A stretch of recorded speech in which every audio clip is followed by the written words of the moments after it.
Yeah, I don't know if I would. Yeah, I don't know if I would look at this lineup and say, "Whoa, that's out of Yeah. this world," right? I think my initial reaction to seeing this 11 drop was immediately noting that Kornieck was getting a start and not seeing Sullivan named to this roster. It immediately clicked, and I was like, "Well, I guess we're going to see Kornieck in this 11, and we're going to see her in that middle third."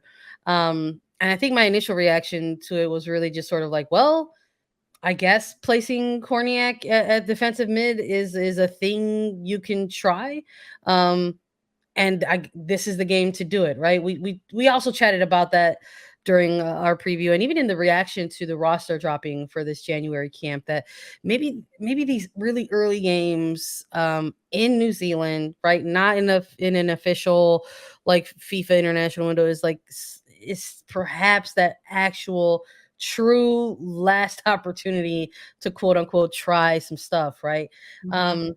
And this was something that intrigued me immediately in watching it. I was like, well, we thought that we were going to see that typical middle three with a Haran, with a Sullivan, with a Lavelle. And we We eventually did see it, but we not. talked about it. We were like, We did "Hey, it's talk gonna be about those it. 3."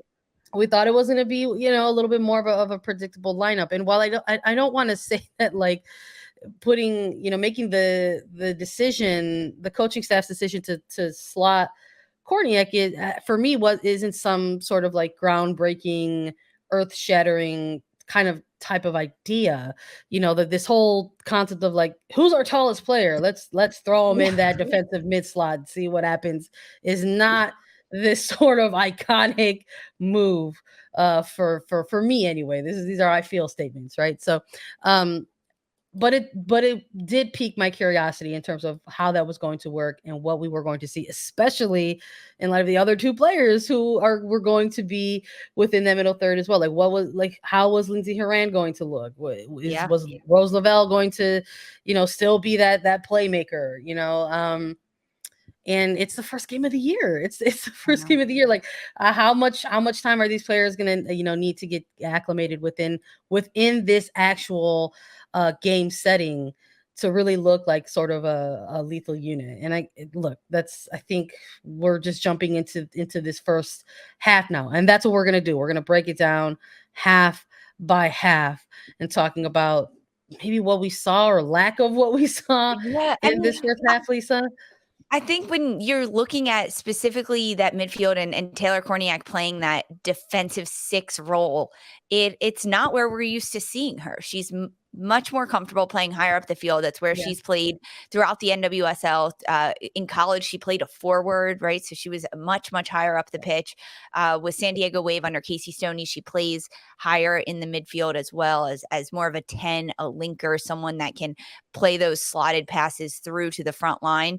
And historically with Vlahovic, that's where we've seen her as well. Now, I think it was very interesting that Kornieck gets her very first senior national team start, and she's essentially out of position. And clearly this was a conversation between Kornieck and Vlahovic about what kind of role she can play for this team, where they need her. And when you're a player in this type of situation, you say, "Hey, where do you need me, coach? I'm willing to go and I'm willing to try anything." And I don't think it's a bad idea putting Kornieck deeper in the midfield and playing that defensive role. She's got the skill. Um, She's got the ability to pop into those pockets and be that connector with really good touches on the ball. She also understands the ability to play quick in that role, because you're going to have opposition attacking midfielders closing in on you incredibly quickly, plus the front line dropping back of your opposition to make the space around you even tighter. But you could also tell it was incredibly new for a player like Kornieck, because the holes that she was popping into were perhaps holes that were already there, and she wasn't really creating a lot of other space for her. I know that on Twitter and the heat maps were out there of players like Lindsay Horan, Andi Sullivan, and there was one for Taylor Kornieck as well that I saw.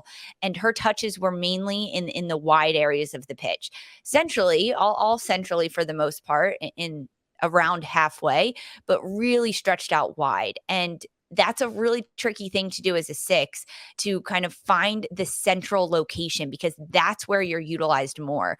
And when you stay closer to the center circle and you can distribute the ball get it from one side and then distribute it out to the other. And that's what we didn't see Kornieck do as much. She played like a 10, just deeper back into the field, checking into the sidelines, being a little give and go player instead of being able to turn, keeping her back upfield and receive from the left and distribute out to the right. That's where she was like struggling. And you have to wonder, you have to ask, like, was that her assignment? Or was that the tactic she was given by the coaching staff? Does the map look that way? Because that was the instruction that was given. I'm with you in terms that it was like maybe like half of a surprise to see her there, but maybe not fully surprised. I think maybe it was a surprise for me just because we haven't seen Taylor Kornieck in a lower position in quite some time. Look, she got drafted into this league with Orlando Pride. Believe memory serves me correct. Mark Skinner had tried to utilize her in a lower position as well. It was not super successful. Yeah. And you could see as the opportunities that she got to play higher, thrived a bit more.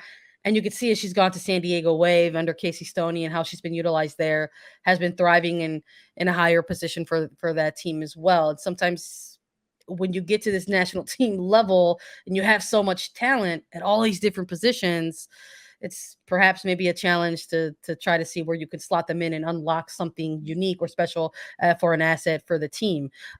It was game one for USWNT with Kornieck in a 6. I think you got to take that with a grain of salt. It was also the first game of the year, so there was disjointedness in general on the pitch. I think in this first half. It was one more thing about the midfield I want to say. I think that the not surprise, whatever you want to call it, of Kornieck starting defensively in the 6, it tells us one thing, that defensive 6 role is not locked down by anyone, by Andi Sullivan, by Sam Coffey, by anyone, by Christy Mewis. We saw her play there, that there are still some question marks that Black Wianovsky is trying to figure out. And we're seeing that unfold. And we saw it unfold throughout the first half with this US team. I know there have been moments where we've seen, Lindsey Horan asked to play lower, and are you of a similar opinion that you lose something when they're utilizing her within that deeper role?